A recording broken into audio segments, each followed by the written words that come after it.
we'll get to that later. So here we are in the area of Bleak. We can do nothing in that tower right now. Just ignore it. If you need to grind for money, this is the place, because you can find gold slimes. Yeah, that's actually how I try to grind for money, just on gold slimes. And here we are in the town of Bleak. It's a village of happy thieves. So happy. But we had a bit of a walk here. Let's go ahead and rest up. So free lodging. That's not suspicious at all. Stay as long as you like. And as we sleep, the string was attached to your pouch. You caught it just in time.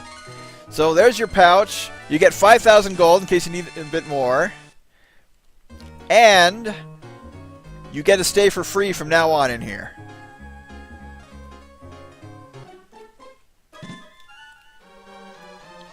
Let's go ahead and check out the weapons. So I guess he didn't. So I guess he doesn't expect anyone to actually have a pouch to carry their money in. Pretty much. Okay, we have some good new stuff here. So wool robe for Nina, huge difference. Bronze armor, that was good. Iron gauntlet. Also makes a huge difference in your wallet. Oh yes. Hunting cloak is light. Metal shield. Okay, yeah, bow. Unfortunately, Bo still can't equip it while he's got at his bow. Now, Bo would be a decent mage if he had more or AP, but unfortunately, he never really gets that. Moonsword. Not gonna worry about that. This game does Bo seems to he tries to be sort of a jack of all trades, but isn't that great at it. Yep. He becomes very useful later on in a different way.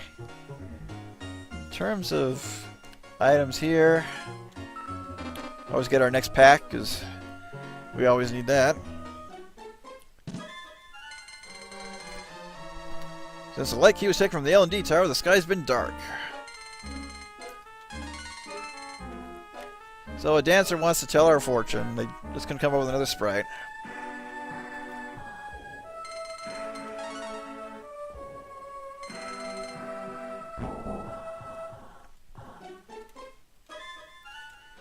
And there's one house I want to check.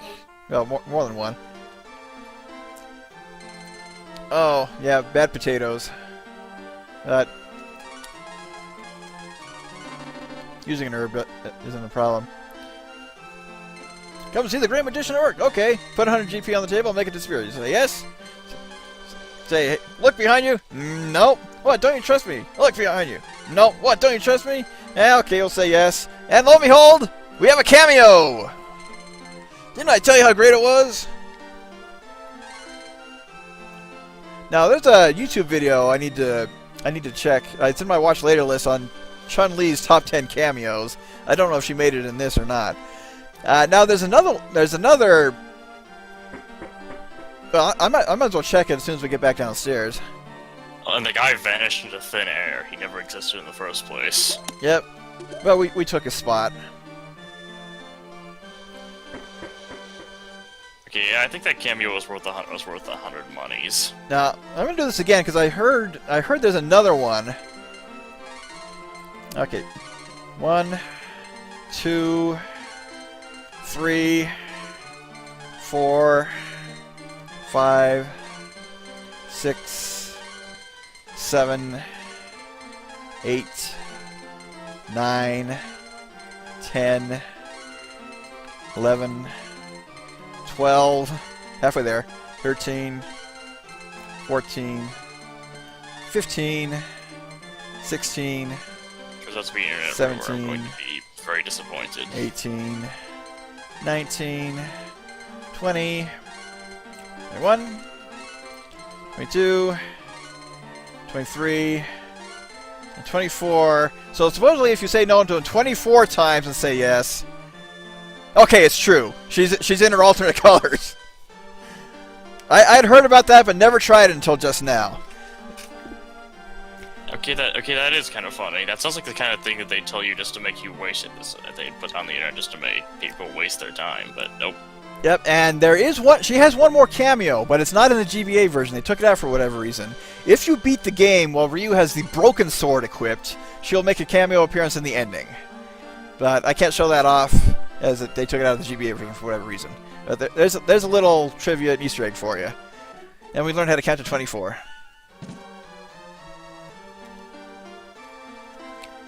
Now we don't need to eat any more potatoes. There's a portrait of Arthur from Ghosts and Goblins.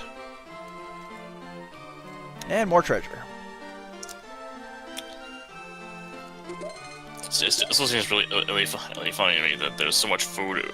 It's one of the only RPGs I can think of where there's lots of food around everywhere that you can eat. It's just all throughout the game. Yeah, it's one of those little touches that you're surprised doesn't happen more often. Now we come in here. I'm surprised that they actually bothered to make one type of food that actually hurts you when you eat it. No, raw potatoes aren't good for you. That's why. Well, so they actually are just rotten. It's not just like Ryu just doesn't like them. Now, the book reveals tricks of Master Thieves is hidden in crypt. Oh, I've seen the old man in L&D Tower talk to ghosts. How odd. Well, old man, Karn could help you safe in Aria, but he's in crypt now. You'll need the icicle to travel the desert. Trade a G-bar for it. So, yep. All that grinding you might have had to do, that's what you need it for. Since that guy made us spend 65,000 gold, let's go ahead and get a little bit of it back. Just a life and a W tusk, unfortunately. At least you got something valuable from robbing him. Yep, better than a pair of herbs. Out just the herbs. They're still useful for healing in a pinch, maybe. Now, where's that cave we need to go to next? Ooh, slammed by a sword. It's not faster than the mages.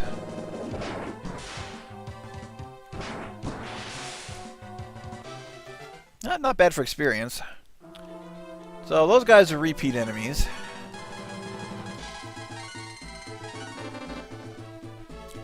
Actually, I think the cave forward is down in here. Yep. So, sorry. Go ahead. This might have just been one of those cases where I was just young and dumb and didn't really know what I was doing. Actually, I had similar issues with Final Fantasy V where I thought the game was poorly balanced, but it was just me having really horrible party setups and running from every fight, and being extremely underleveled. Yeah, it's one of those where once you know the mechanics, it's easily broken. So yeah, this is just a little transition cave. We get the icicle. We apparently cool off a whole desert. Then we come out here. We gotta find our way to the next town and some new enemies. So yeah, you've now gotten farther in this game than I ever got. Although I think the cartridge I played on had a save file from another dude who actually got decently far into the game. And I have a bit of a story to tell during the next dungeon. Oh, they slammed us by glowing into us, the fiends. But we're actually faster than they are.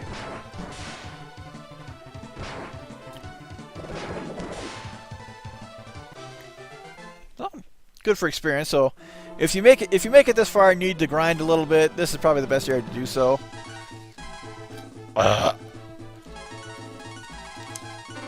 If you need to burp, this is the best area to do so because it'll be scattered on the desert winds. Yep. And there's our destination.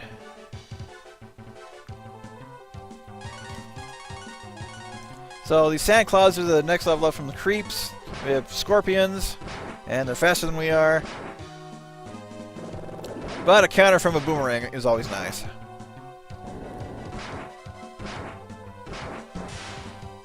As usual, everyone hates Ryu.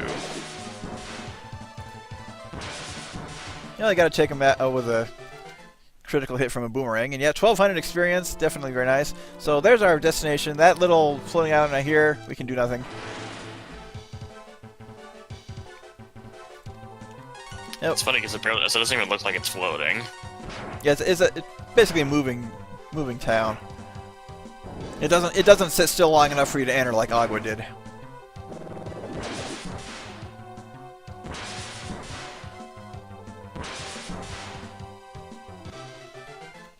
So yeah, I like the experience in here.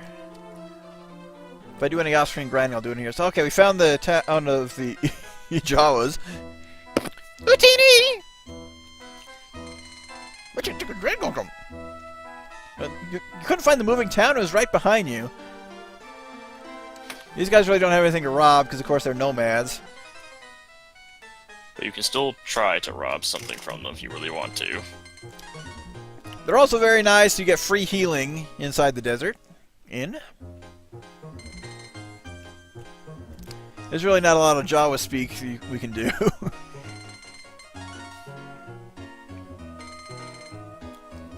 If we have to reach the top of the sand crawler or to find R2-D2, we're playing the wrong game. Just go ahead and check everything. Although considering this is a desert area, the next boss might actually be a scorpion. Well, I'll let you wait and see, because the next boss is coming right up.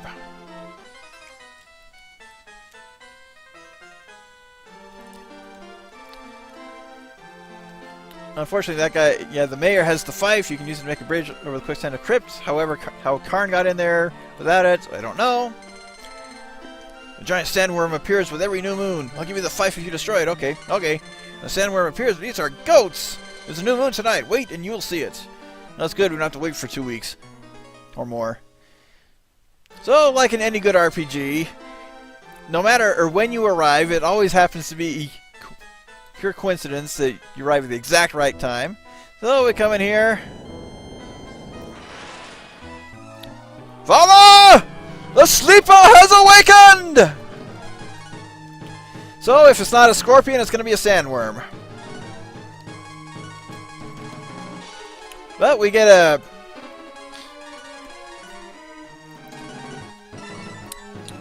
Ryu, I am your father. We get a witness our first... a sandworm. Dragon transformation. So, Bo is doing some nice damage.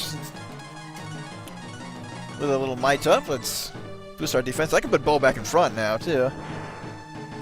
Although, does Bo's bow do the same damage if he's in the back or front? I honestly don't know. Seems like one of those things that would make sense, but nobody knows for sure. So yeah, the Thunder Dragon does 130 constantly. He can also critical hit. I don't remember if it's a 50% increase or 100% increase. Nina can still use the E key.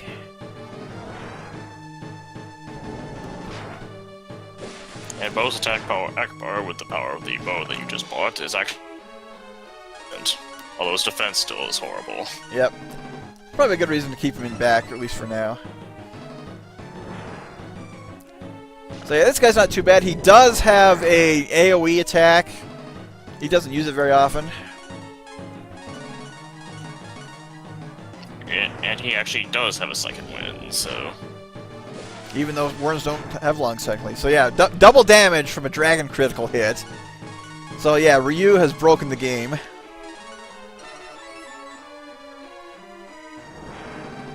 So then how difficult would a no dragon transformation run of this game be if you want to do that as a challenge run? Probably, like, way harder. Oh yeah. Hey, we finally got another level up. It's like the one time where you actually need to get to this game's level cap. And that is the one time Ryu has any kind of victory pose.